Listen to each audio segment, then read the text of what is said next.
Recording in progress. We'll start with questions from players. Just with Brian.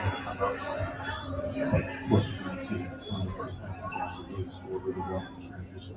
What difference did you see in the second half?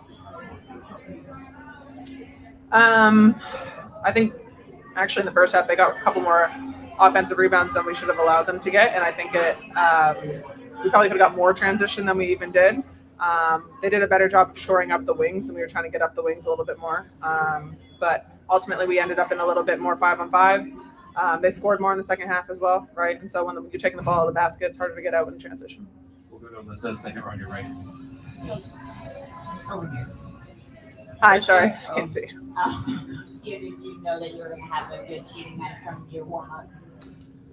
I shot a decent in my warm-up, but I've shot a decent in my warm-up for a lot of games this season. I think when I was watching the film on this team, I felt like they gave up a lot of threes, and a lot of people got wide open ones. And so just being ready to shoot it, and my teammates did a good job of finding me pretty early in there, just on some miscues and some easy skips. So, yeah, I'll take a good shooting night any night.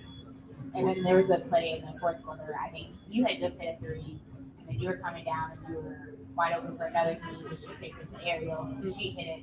Can you just talk about like your guys' relationship with Justin? Yeah, I got a lot of trust in A. She's knocked down pretty much any shot off the one-footed shots. I have all the trust in the world in her to shoot those as well. Honestly, I was going to rip that one, but the defender jumped, so I found A. And I think a big piece of what we're trying to do, and sometimes we haven't shot the three ball as well in games throughout this season, I think, as we are capable of doing with the shooters we have. And sometimes when someone starts to hit a couple of them, it just becomes contagious and the whole team kind of gets on board. And so that was just a good play in transition. We'll take all the momentum plays we can get, which is usually A. We'll go front left. Neil Wachtel, San Francisco Chronicle. You guys are keeping the game real tight, and then the Valkyries went on that 12-0 run. What did you see from Golden State in that 1 minute 45-second period that really did it for you? I think we allowed them to hit some shots that is probably their first option. I think they came down, hit a couple of threes. I think when I was on K, she hit it. Just got to tighten up defensively, but I think they hit some shots down the line that ended up helping them win the game. We'll stay front left. All right, Kia, you hit 5 threes. There's a lot of ebbs and flows in this game. You guys led by a good portion, and then they came back into the lead. So what do you think of this team? First year, they're looking this good. They're above 500 right now. So you've been in the league for a minute. So what do you think of this team and the whole new look of the West Coast? Yeah, I mean, I think it's really impressive what this organization is doing in terms of how they're kind of pushing the movement of women's basketball forward. And you never know what it's going to look like when it's an expansion team. And credit to everybody in this organization and what they're doing and how they are ramping up those valuations of teams and putting and investing money into it. And I think this is a team that's gelling really well together. I saw one of them say in a press conference once, they know what it takes, right? They've been in those positions where they've been 6 women on a lot of different teams. They know what it takes to play hard and try and win some games. And so really impressed with what they've been able to do so far this season. We'll go to the front right. How about the atmosphere that you see with the chasing? I mean, the Warriors play here. The Valkyries are drawing the exact same number of fans that the Warriors are. I mean, how much does that play into the home court advantage for them? Yeah, I mean, I think it's incredible when you look at it, the landscape of women's basketball and how it's continuing to grow. And anytime you can get fans like this, regardless of where you are in the league, that means you're bringing people to games and they're starting to see people. So, maybe there's somebody in the fans today that became an Ariel Atkins fan because they watched how good she was too, right? And that's a big piece of it too. So it's been great to see the atmosphere here building, and credit to the city getting out and supporting these women. We'll go second row on your left. Ariel, Caitlin Chen and Kate Martin played pretty extended minutes there in the fourth quarter. I was wondering what kind of problems or what are they doing differently as a problem in that fourth quarter? Just being fearless, being confident in what they do. Obviously, they're good basketball players. Kayla, she knows how to attack, find her teammates. And Kate is also always aggressive. That's who she's been since she was in Iowa. So I just think they were just being themselves, honestly. And then Taylor Thornton with the career high 29 points. Yeah. She, like I said, she was a 6th, 7th woman on the team. Does that speak to the depth of the WNBA? That there are players like Taylor Thornton that get the opportunity that they can. Yeah. I mean, 100%. I'll give KT some praise here. I watched her training camp when she was trying out for Dallas, kind of back in the gap a little bit, and she's done nothing but get better and grow her game. And she is literally the foundational piece of what this organization is building. She's doing a phenomenal job of it. Front row on your left. Yeah, and I was just wondering what was going on, behind finding those open 3-point looks. For us or for them? For both. I mean, that's what we got to do. We got shooters all around us, so we got to make sure that we can find open shots. I would like for us to get a lot more.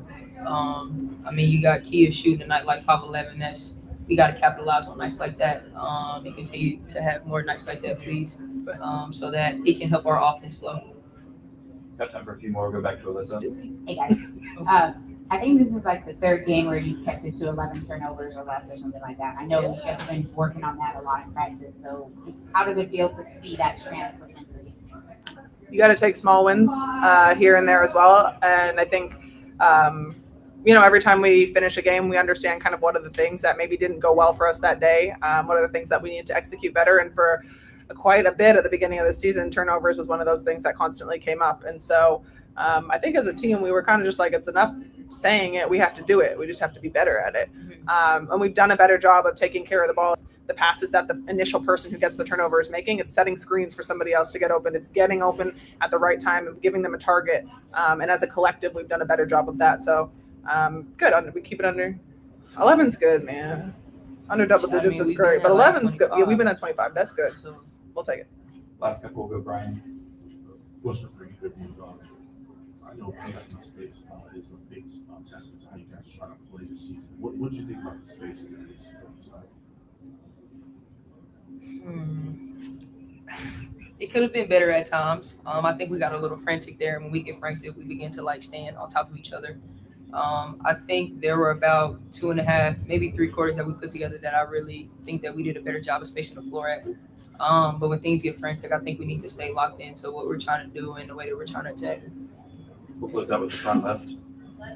All right, you guys go to LA in a couple of days and you have this road trip going on. How does that help you guys grow? And how is it being on the road? You got a player as popular as Angel on the team where you'll get all kind of reactions from the visiting crowd. We'll take the fans. We usually get a lot of fans in the visiting crowd as well. And I think being on the road is, in a way, it's fun for us because we get to be around each other so frequently. I think for me, some of the best memories that you have in basketball is never this game. I won't remember the score of this game next year, I promise you that. But I will remember the breakfast that we all had together this morning in the training room before shoot around because we laugh and we enjoy each other's company, or the bus rides and the conversations that we have on there. And so it's fun to do that. I think it's the beauty of this league is you have to have a short memory, right? 48 hours, we play a whole other game, whole other team. So you lock in on the scout, and at the end of the day, you're going out there to try to get another win. And so we'll enjoy each other's company, but we are focused on getting wins. Thanks, everyone. Coach will be next. Thanks, guys.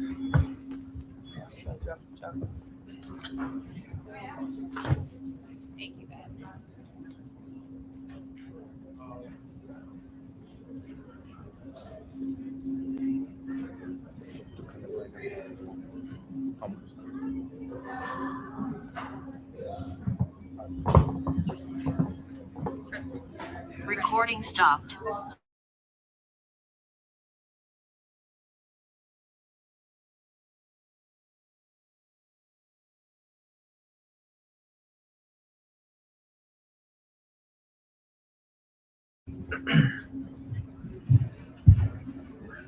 Recording in progress. Brian, go ahead. So, Coach, obviously, moral victories is what you guys are working on. But I just want to get your thoughts on the fact that you guys pretty much answered a lot of the runs that were happening tonight. Just want to get your assessment.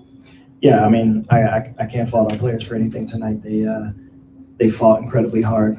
We struggled to get much going inside today. Golden State, it's one of the calling cards of their defense is protecting the paint. And so we had to find other ways to score. We shot it well from 3 tonight. But I think the points in the paint was the difference tonight. We took care of the ball for the most part, so I was pleased with the effort and the overall energy and communication of our group. We'll go to Alyssa. Turnovers trending down. How does it feel to see the work translating? It's great. It's a complete testament to our players and the focus and energy that they've put into taking care of the ball and understanding that if we do so, we'll be in a lot of these games. And so they've carried that mentality over the last couple and hopefully continue to do it moving forward. Front row on your left. All right, Coach, you're playing a team that's considered an expansion team, of course, and you'll have another one next year. But how impressed are you with the way that they play? They're above 500 right now, excellent crowd, sell out every night. So what is your feeling about this team and how they come into the scene and look this well? I mean, you can't really say enough of the job that Natalie's done, and then it's a testament to the players and being bought into the philosophy that that Natalie has preached to them and the system that they have, and they put a lot of pressure on you with paint touches and being able to drive and kick and create outside shots for their shooters, and they got a good group. You can see how they're connected together on and off the court. The organization obviously has the support of the city, and it's a team that you can get behind. So they're easy to root for from the outside, and they're in good hands with Natalie and with a lot of young talent out there. And so I think it's only going to continue to trend upwards for Golden State, as a franchise and then in this league. Right. Coach, you guys had a 64-61 lead in the Valkyries, I believe, on a 12-0 run. What happened there in the fourth quarter with that run? Yeah, I think we took some quick shots, which allowed them to get in transition a little bit. But they knocked down some tough ones, and we didn't stop fighting. We kept competing. But that's the pressure they put on you when they have the home court advantage, and also when they're able to knock down threes. It's just with them, it's just a matter of time. Honestly, I know their overall 3-point percentage isn't great, but they continue to take them, and they continue to take them with confidence, and they make them in big moments. So Kate Martin hit a couple in crunch time, and obviously Kayla Thornton was hot tonight. And so they're a good group. They're gritty. They're tough. They continue to fight. They don't give up. And so credit to them for coming out there. We'll go to the second row on your left. Was there anything in particular that Kayla Thornton was doing that was allowing her to get open or get looks? Well, I think she's a force because she can play off the dribble and use her size and strength to power her way into the lane. But then she's also a really good cutter. She's a really good mover off the ball, and so she just doesn't stop. So you got to continuously have vision on her, and you can't lose her. You can't overhelp too much because she obviously can knock down the three. But she was able to get to the line 10 times tonight. So she's a really good player, and Golden State has kind of accentuated all of her abilities and her talent, and so it's just a testament to her. And were there any specific challenges that the backcourt of Caitlin Chen and Kate Martin presented? They got some extended time there in that fourth quarter, about 10 minutes. I think they just they're two pieces that just fit perfectly into how they want to play. And again, the constant movement on and off the ball, the pressure that they put on you defensively as well. It allows them to play big minutes in big moments, and so they came through for them today. Go back to Brian. Coach, the first half of the transition swung really well for your team. Got a lot of good open looks. What do you think happened there in that second half? Kind of took away from you guys? I thought we struggled to get stops at times, which inhibits your ability to get out in transition. But first half, neither team was really hitting that well. And second half, they came through and hit a few, which it was always tough to get out in transition when you're not getting stops. And there was moments where we got stops, but had to set up in the half court and try to get momentum going that way. But they continuously put pressure on you defensively, and that's what they did tonight. And I thought for the most part we handled it well. I think the points in the paint is usually an area that we can kind of count on, and we had to find other ways to score tonight. But our team again continued to push through. We'll go back to Alyssa, second round, right? I think there were towards the end of the game, it was maybe 25 seconds left, and I think you guys were down 3, and then Angel fouled. Was that a schematic choice, or was it just something she kind of did? No, that was all on me. Yep, that was my choice to have him foul. Any more questions for Coach? We'll go to Carly Bell on Zoom. Please unmute. Yeah, just to kind of follow up on Alyssa's question, Coach, what was the reasoning behind having Angel foul, in a 3-point game when there was about a 7-second differential between shot clock and game clock? Yeah, that was again, not to our players. That was completely on me. That was a mismanagement of the clock. So direct that to me. Thanks, everyone.